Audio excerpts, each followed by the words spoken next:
প্রিয় বন্ধুরা, আসসালামু আলাইকুম। ছাত্রদের প্রোক্লেমেশন বা ঘোষণাপত্রের বিষয়টি নিয়ে আমি কতগুলো কথা বলতে চাই। এই মুহূর্তে বাংলাদেশের সাধারণ মানুষের এই ঘোষণাপত্র নিয়ে কোনো আগ্রহ আছে কি?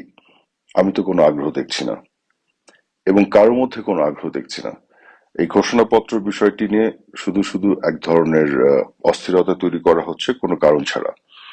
কারণ এই মুহূর্তে সবচেয়ে প্রধান যে মৌলিক বিষয়গুলো বাংলাদেশের মানুষের সামনে, জনগণের সামনে, সেগুলো কি?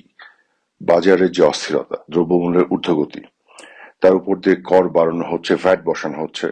মানুষ কিন্তু আরো দরিদ্র থেকে দরিদ্র হয়ে যাচ্ছে। এছাড়াও এই যে বিভিন্ন ধরনের কলকারখানা বন্ধ হয়ে যাচ্ছে, এবং অনেক কলকারখানার শ্রমিকরা দিনের পর দিন, অনেকগুলি মাস চলে গেছে, তারা বেতন পাচ্ছে না, তারা কাজে যেতে পারছে না।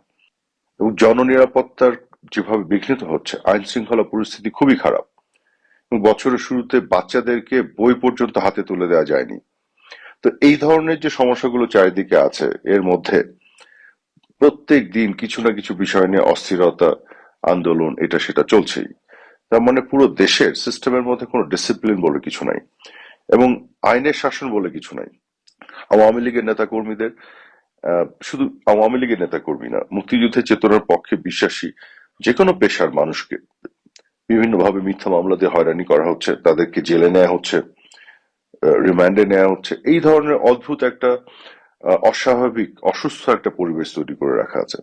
তো এর মধ্য দিয়ে মানুষ কিন্তু স্বস্তিতে নেই। যে মানুষ কিন্তু এখন স্বস্তি চাচ্ছে, এবং একটা ডেমোক্রেটিক ট্রানজিশন বা একটা গণতান্ত্রিক পরিবেশ ফেরত যাচ্ছে। কারণ গণতান্ত্রিক পরিবেশ ফেরত আসতে গেলে কি করতে হবে? সেক্ষেত্রে একটা নির্বাচন দরকার। আমি মনে করি আজকে বাংলাদেশের বড় বড় দলগুলো সবাই নির্বাচন চায়, একটা অন্তর্ভুক্তিমূলক, একটা প্রপার নির্বাচন চায়। সেই চাওয়াটি কিন্তু বাংলাদেশের জনগণেরও। কিন্তু আপনারা দেখেছেন যে প্রধান উপদেষ্টা প্রফেসর ইউনূস যাদেরকে নিয়ে তার রাষ্ট্রীয় যে বাসভবনে বসেছেন, আপনি দেখেন এদেরকে, একমাত্র বিএনপি ছাড়া আর বাকি যারা আছে, এতগুলো লোক দাঁড়িয়ে আছে, এরা কতগুলো মানুষকে প্রতিনিধিত্ব করে বাংলাদেশে? সবাই মিলে আমার তো মনে হয় না যে 2 থেকে 3% মানুষকে প্রতিনিধিত্ব করে। এক একজন বড় বড় কথা বলে, সারাক্ষণ টেলিভিশনে এসে চেহারা দেখায়, এগুলো আছে তাদের। কিন্তু জনগণকে প্রতিনিধিত্ব করার যে বিষয়টি, জনগণের যে ম্যান্ডেট বা সাপোর্ট বা সমর্থন, এগুলো কিন্তু এদের কারো নাই। এরা এক একজন পলিটিক্যাল সেলিব্রিটি, পলিটিশিয়ান, বা রাজনৈতিক ভাবে যে জনগণের প্রতিনিধি হিসেবে যে জায়গাটি, সেটা এদের কারো নাই। তো তাহলে এই এদেরকে নিয়ে কি ঐক্য হবে? ঐক্য মানে তো গোটা বাংলাদেশের মানুষের ঐক্য, গোটা বাংলাদেশের মানুষকে যারা প্রতিনিধিত্ব করে সেই দলগুলোকে নিয়েই তো ঐক্য করতে হবে। তো সেই দলগুলো কোথায়? আওয়ামী লীগকে ছাড়া কি ঐক্য সম্ভব?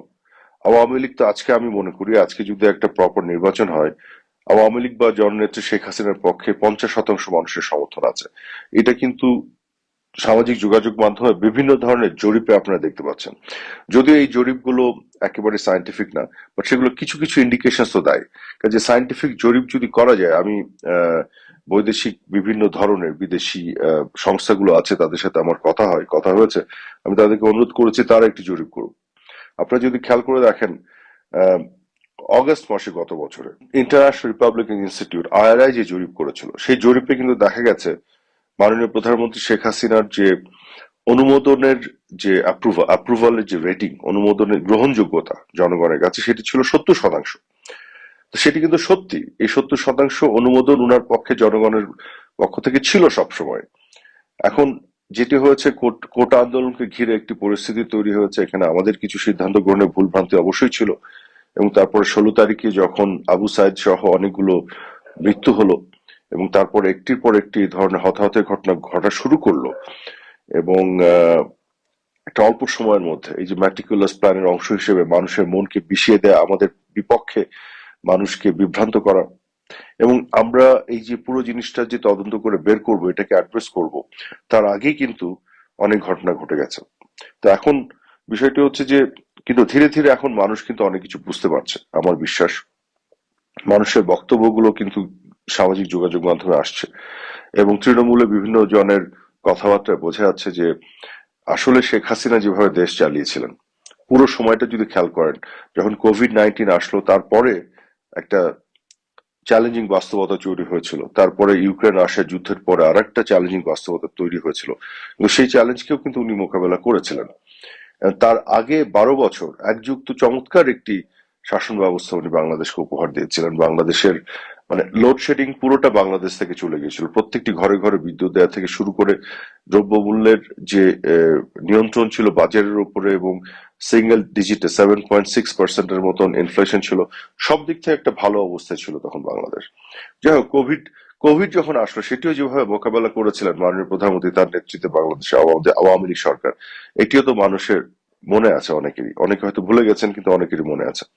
তো সব মিলিয়ে আমরা যেটি বলতে যাচ্ছি, আজকে যে একটা দুরবস্থা চারিদিকে, মানবাধিকার বলে কিছু নাই, গণমাধ্যমের স্বাধীনতা বলে কিছু নাই।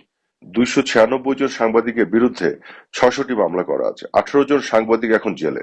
চিন্তা করে দেখুন। এবং একটি গণমাধ্যমও নাই যারা সরকারের সমালোচনা করতে পারে। বা আমরা যে স্টেটমেন্ট দেই, আমাদের কোনো স্টেটমেন্ট ক্যারি করার সাহস দেখাতে পারে, কারণ তাদেরকে বলে দেয়া আছে যে এটা যাতে তারা না করে। তো এই তো হলো দেশের অবস্থা। তো জননিরাপত্তা নাই, দ্রব্যমূল্যের ঊর্ধ্বগতি একেবারে চরম শিখরে, এর মধ্যে কর আরোপ করে দেশের মানুষকে একেবারে নাভিশ্বাস উঠে দেয়।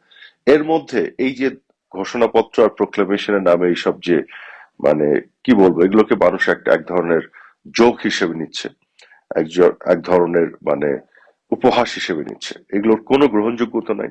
আর বিএনপি ছাড়া বাকি যে দলগুলোকে নিয়ে বসে জাতীয় ঐক্যমতের কথা বলা হচ্ছে, এটাও একটা আরেক ধরনের হাস্যকর বিষয় তৈরি করছে।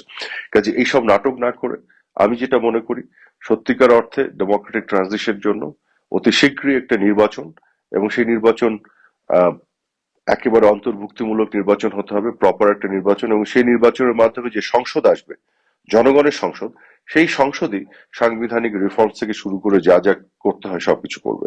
এবং সেই সংসদে যারা মেজরিটি থাকবে তারা সরকার গঠন করবে, দেশ চালাবে। যারা মেজরিটি থাকবে না তারা বিরোধী দলে থাকবে।